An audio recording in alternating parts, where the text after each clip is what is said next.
తెలుగుదేశం కార్యకర్తకు పర్వదినం. ఈ పవిత్ర పర్వదినాన తెలుగుదేశం పార్టీ అతిరథ మహారథులందరూ అధిష్ఠించిన ఈ విశాఖపట్నం మహానాడు వేదికపై పార్టీ ప్రధాన కార్యదర్శిగా నివేదిక సమర్పించే అద్భుతమైన అవకాశాన్ని నాకు అందించిన మన ప్రీతమ నేత, తెలుగుదేశం పార్టీ అధినేత, ఆంధ్రప్రదేశ్ రాష్ట్ర ముఖ్యమంత్రి వర్యులు మాన్యశ్రీ నారా చంద్రబాబు నాయుడు గారికి నా హృదయపూర్వక నమోవాకములు అర్పిస్తున్నా. సదా మీ పట్ల కృతజ్ఞతతో మెలుగుతానని సభాముఖంగా ప్రకటిస్తూ ఉన్నాం. అలుపెరగని పోరాట యోధులు మీరు. సుదీర్ఘ పాదయాత్ర చేసి తెలుగుదేశం పార్టీని అందలమెక్కించిన మహనీయులు మీరు. రాష్ట్రాన్ని స్వర్ణాంధ్రప్రదేశ్గా తీర్చిదిద్దటానికి కంకణబద్ధులైన నిత్య కృషివలురు మీరు. అనునిత్య శ్రామికులు మీరు. అందుకే మీకు మా వందనం, అభివందనం. ఆర్య, ఒక అపూర్వ చారిత్రాత్మక ఘట్టాన్ని ఆవిష్కరించిన పర్వదినం అదే 1982 మార్చి 29. యావత్ తెలుగు ప్రజల ఉత్కంఠతో ఎదురు చూసిన రోజు. తెలుగు తల్లి పులకించి పరవశించిన శుభ గడియ. భారతదేశ రాజకీయ చిత్రపటంలో ఒక అద్భుత సువర్ణాక్షర లిఖితం. ఆనాడు అధికారంలో ఉన్న కాంగ్రెస్ పార్టీ ఇటు కేంద్రంలో అటు రాష్ట్రంలో తెలుగువాడి ఆత్మగౌరవాన్ని కించపరుస్తూ రాష్ట్ర నేతలను అడుగడుగున అవమానిస్తున్న వైనాన్ని గమనించిన తెలుగు జాతి ముద్దుబిడ్డ, విశ్వవిఖ్యాత నట సార్వభౌముడు, భారతదేశంలో సంక్షేమ ప్రభుత్వాలకు నాంది పలికిన మహనీయుడు స్వర్గీయ నందమూరి తారక రామారావు గారు తెలుగు చలనచిత్ర వినీలాకాశంలో ధృవతారగా వెలుగుతూ ఘన చరిత్ర కూడగట్టుకుంటున్న ఆ రోజుల్లో ఆనాడు తెలుగుదేశం పార్టీని స్థాపించి 9 నెలల్లోనే తెలుగుదేశం పార్టీని అధికార పీఠాన అధిష్ఠింపజేసిన ఘన చరిత్ర మనందరికీ విదితమే. ఆ మహామనిషి జన్మదినం మనందరికీ పర్వదినం. ఆనాటి నుండి తెలుగుదేశం పార్టీ మహానాడు పేరిట ప్రతి సంవత్సరం ఒక జాతరగా జరుపుకుంటున్నాం. ఆ మహనీయుని 95వ జయంతి చారిత్రాత్మక ఉక్కు నగరమైన విశాఖపట్నంలో జరుపుకుంటున్న తెలుగుదేశం పార్టీ ప్రతినిధుల మహాసభ మహానాడుకు దేశ విదేశాల నుండి తరలివచ్చిన తెలుగుదేశం పార్టీ కుటుంబ సభ్యులందరికీ నా హృదయపూర్వక వందనం, అభివందనం.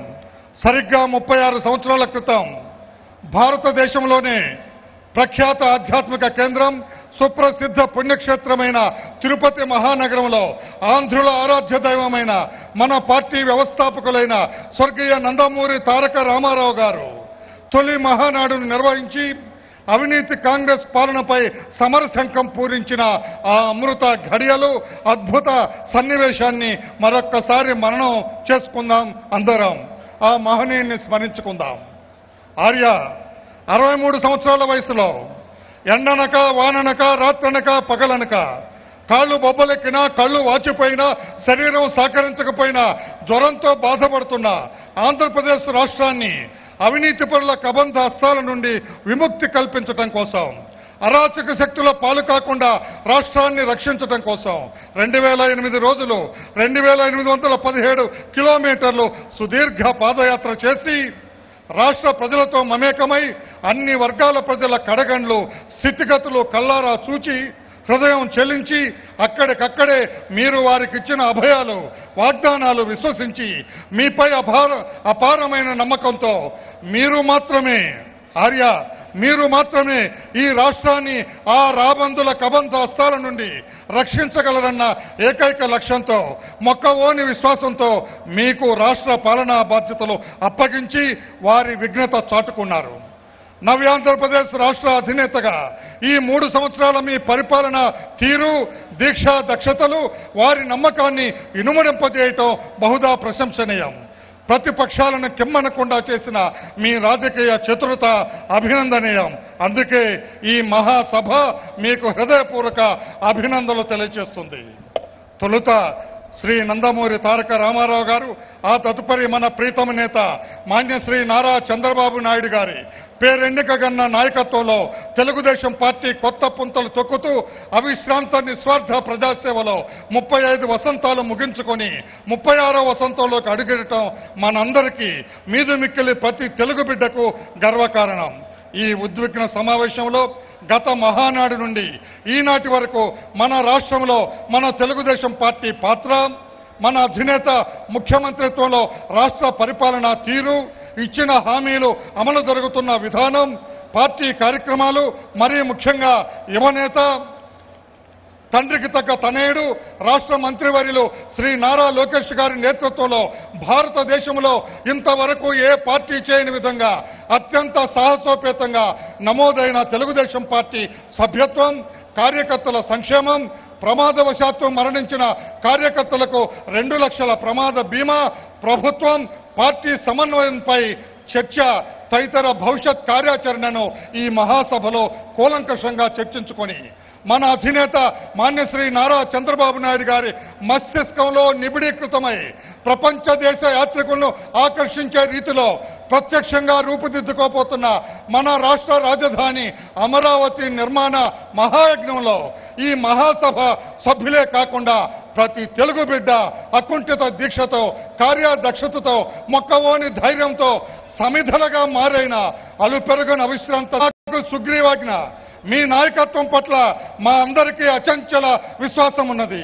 మీ నాయకత్వంలో మీ అనుచరులుగా సగర్వంగా తలెత్తుకు తిరుగుతున్నాం. మాకింతటి గౌరవాన్ని ఇచ్చిన మీకంతటి కృతజ్ఞత తెలియచేయగలం. మనస్సున సంబరపడటం తప్ప ఆనాడు రాష్ట్ర ముఖ్యమంత్రిగా 9 ఏళ్లు, ప్రతిపక్ష నేతగా 10 సంవత్సరాలు, ఈనాడు తిరిగి రాష్ట్ర ముఖ్యమంత్రిగా రాష్ట్రాన్ని, తెలుగుదేశం పార్టీ జాతీయ అధ్యక్షులుగా పార్టీని కడు సమర్థవంతంగా నడిపిస్తున్న తీరు అనన్య సామాన్యం, అజరామరం.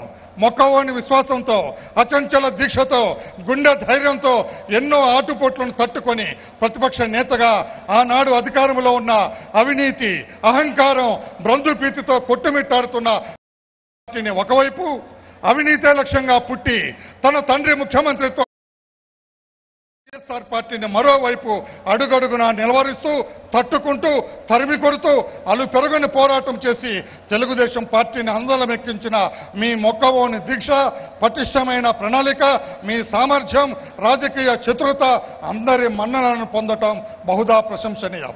ఈ మహాసభ మన నేత మాన్యశ్రీ నారా చంద్రబాబు నాయుడు గారి కార్యదక్షతను, ప్రతిపక్ష నేతగా ఆయన పోరాడిన తీరుకు, 3 ఏళ్లుగా అధికారంతో రాష్ట్ర ప్రజల సంక్షేమాన్ని అగ్రగామిగా ఉంచిన విశిష్ట విధానం అభినందనీయం. ఈ మహాసభ తరపున ఆర్య మీకు అభినందన కృతజ్ఞతలు తెలియచేస్తూ ఈ మహాసభలో హర్షధ్వానాల మధ్య ఒక తీర్మానాన్ని ప్రవేశపెడుతున్నాం. ఈ మహానాడు మహాసభ సభ్యులందరూ మన ప్రీతమ నేతకు జేజేలు పలుకుతూ తీర్మానాన్ని ఆమోదించ ప్రార్థన. రాష్ట్ర ప్రజల సంక్షేమంలో మన రాష్ట్రాన్ని భారతదేశంలో అగ్రగామిగా నిలిపిన మీ ఘనత, రాష్ట్రంలో రానున్న కరువును ముందే గుర్తించి, భూమిలో తేమ లేదని గమనించి మీరు చేపట్టిన ఇంటింటా ఇంకుడు గుంతలు, వ్యవసాయ పొలాల్లో ఫామ్ పాండ్స్ ప్రపంచ వ్యాప్తంగా మీకు తెచ్చిన ప్రత్యేక గుర్తింపు మీ దూరదృష్టికి నిదర్శనం, మాకందరికీ గర్వకారణం. భారతదేశంలోని ఇతర రాష్ట్రాలు మీ కార్యాచరణ ఆదర్శంగా తీసుకోవటం మీ పాలనా దక్షతకు ప్రతిరూపం. భారతదేశంలో కని విని ఎరగని రీతిలో కృష్ణా, గోదావరి నదులను సంధించి కృష్ణా డెల్టా రైతాంగాన్ని పట్టిసీమ ద్వారా మీరు ఆదుకున్న తీరు చూపరులను కూడా అబ్బురపరిచింది. విమర్శకుల నోళ్లు మోయించింది. రైతుల ఇంట సంతోషాన్ని నింపింది. అపర భగీరథుడిగా మిమ్మల్ని కీర్తించింది. ఈ మహాసభ కొన్ని చారిత్రాత్మక నిర్ణయాలు తీసుకోవాల్సిన ఆవశ్యకత మన ముందున్నది. మన అధినేత పైన, పార్టీ పైన ప్రజలు పెంచుకున్న అచంచల విశ్వాసానికి ప్రతీకలుగా మనందరం వ్యవహరించవలసిన బాధ్యత ఈ మహాసభపై ఉన్నది. ప్రభుత్వానికి ప్రజలకు మధ్య ఈ మహాసభ వారధిగా వ్యవహరిస్తూ ప్రభుత్వ సంక్షేమ పథకాలను ప్రజల్లో విస్తృతంగా ప్రచారం చేయవలసిన అవసరం ఉన్నది. పేదవాడికి మన ప్రభుత్వం అందిస్తున్న సాయం మరే రాష్ట్రంలో లేదని విస్తృత ప్రచారం జరపాలి. రాష్ట్రంలో పేదవాడికి ఎన్టీఆర్ హౌసింగ్ పేరిట 10 లక్షల గృహాలు, ఒక్కో ఇంటికి 1,50,000 ఖర్చుతో నిర్మిస్తున్న విధానం అద్భుత ఫలితాలు ఇవ్వబోతోంది. పేదవాడి మనస్సును కొల్లగొట్టబోతుంది. రాష్ట్రంలో మంచినీటికి కటకటలాడుతున్న కొన్ని జిల్లాలకు రాష్ట్ర యువ మంత్రి శ్రీ నారా లోకేష్ గారు స్పందించి ట్యాంకర్ల ద్వారా అందిస్తానికి 10 లక్షల ఆర్థిక సాయం దళితుల మనస్సులను ఆకర్షించింది. మహిళా ఆర్థిక సాధికారిత సంస్థ మహిళా కమిషన్ ఏర్పాటు ద్వారా మహిళా సంక్షేమానికి మన ప్రభుత్వం కట్టుబడి ఉందని రుజువు చేశాం. వెనుకబడిన వర్గాల ప్రత్యేక ప్రణాళిక ద్వారా వారి అభ్యున్నతే లక్ష్యంగా ప్రభుత్వం పరిగెడుతోంది. మైనారిటీ సంక్షేమం మన ప్రభుత్వం మరవలేదు. మైనారిటీలకు ప్రభుత్వ ప్రణాళికల ద్వారా వారి ఆర్థిక పరిపుష్టికి సాయపడుతోంది. కుల వృత్తులను ప్రోత్సహిస్తూ వారి ఆర్థిక సాయం అందిస్తూ సమాజంలో వారి గౌరవాన్ని పెంచుతున్న ఏకైక ప్రభుత్వం మనదే ఈ దేశంలో. SC finance corporation, SC ST commission ఏర్పాటు ద్వారా దళిత సంక్షేమం మా లక్ష్యమన్న వాగ్దానానికి కట్టుబడి ఉంది మన ప్రభుత్వం. కాపు కార్పొరేషన్ ఏర్పాటు ద్వారా ఆ సామాజిక వర్గానికి ఆర్థికంగా, రాజకీయంగా, విద్యాపరంగా ఉచ్చస్థితి కల్పించడం కోసం 1000 కోట్ల రూపాయలతో వారి అభివృద్ధి లక్ష్యంగా చిత్తశుద్ధితో మన ప్రభుత్వం పనిచేస్తూ ఉంది. బ్రాహ్మణ కార్పొరేషన్, ఇతర కులాల ఆర్థిక సంస్థల ద్వారా ఆయా కులాలకు ఆర్థిక పరిపుష్టి కలిగిస్తున్నది మన ప్రభుత్వం. గిరిజనాభివృద్ధి లక్ష్యంగా గిరిజనుల ప్రధాన జనవాహినిలో కలపడానికి ప్రభుత్వం అన్ని విధాలా సహకరిస్తుంది. 2050 సంవత్సరం నాటికి మన రాష్ట్రం అద్భుత రాష్ట్రంగా ప్రపంచ చిత్రపటంలో స్థానం సాధించబోతుంది మీ నాయకత్వాన. 2029 నాటికి భారతదేశంలో మన రాష్ట్రాన్ని అగ్రగామిగా నిలపాలన్నది మన అధినేత లక్ష్యం. 7 మిషన్లు, 5 గ్రిడ్లు అనునిత్యం సమీక్షిస్తూ రాష్ట్రాన్ని అభివృద్ధి పథంలో పరిగెత్తిస్తున్న అధినేతకు మనందరం అండగా ఉండాలి. పోలవరం ప్రాజెక్టు నిర్మాణంపై అధినేత చూపిస్తున్న చొరవ, ఆసక్తి ఆ ప్రాజెక్టు త్వరితగతిన పూర్తవుతుందన్న నమ్మకాన్ని రాష్ట్ర ప్రజలకిచ్చింది. ఇన్ని సంక్షేమ కార్యక్రమాల అమలుపై మీరు చూపిస్తున్న ఆసక్తి, కృషి రాష్ట్ర ప్రజలు గుర్తించటం, మిమ్ము ధన్యజీవులుగా ఆశీర్వదించటం, మిమ్ము కన్న తల్లిదండ్రులను కూడా ధన్యజీవులుగా కొనియాడటం ఆనందదాయకం. మన అధినేత మస్తిష్కంలో ఉన్న అమరావతి నగర నిర్మాణం త్వరలో రూపుదిద్దుకుంటుంది. తుది కార్యక్రమం దాల్చబోతోంది. ప్రపంచ దేశ యాత్రికులను ఆకర్షించనుంది. తెలుగువాడి ఖ్యాతి ఆచంద్రార్కం నిలపబోతుంది. ప్రత్యర్థుల ప్రశంసలు కూడా అందుకోబోతుంది.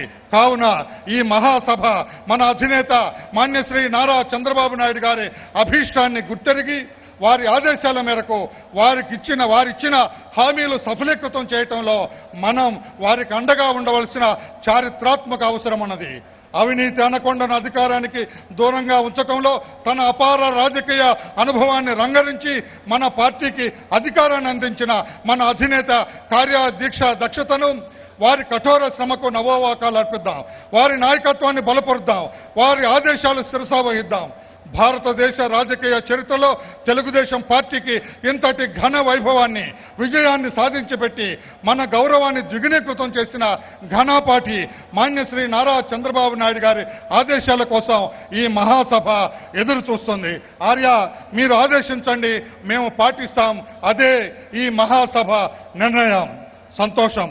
ఈ మహానాడు వేదికపై ఎందరో అతిరథ మహారథుల సమక్షంలో ప్రధాన కార్యదర్శిగా నివేదిక అర్పించే అవకాశాన్ని అతి సామాన్యుడైన నాకిచ్చిన మీకు, మీ ఔదార్యానికి సర్వదా కృతజ్ఞతనై ఉంటానని ఈ మహాసభ వద్ద సెలవు తీసుకుంటున్నా.